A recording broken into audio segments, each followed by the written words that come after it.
হিমন্ত বিশ্ব শৰ্মা ডাঙৰীয়া হেংদাং অসমীয়া জাতীয় জীৱনৰ স্বাভিমানৰ প্ৰতীক, আহোমসকলৰ স্বাভিমানৰ প্ৰতীক, লাচিতৰ সহ্য বীৰ্যৰ স্বাভিমানৰ প্ৰতীক হেংদাঙক আপোনাৰ নিজৰ ৰাজনৈতিক ভৱিষ্যত অন্ধকাৰ দিশলৈ গতি কৰাৰ সময়ত আৱেগিক কৰি এই হেংদাঙক লৈ আপুনি ৰাজনীতি নকৰিব, অপমান নকৰিব।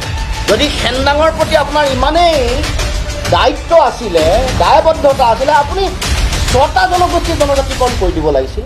আপোনাৰ নিজৰ সংকটৰ সময়ত অসমীয়া জাতিটোক আপুনি সাঙুৰি নল'ব, অসমীয়া জাতীয় জীৱনক সাঙুৰি নল'ব।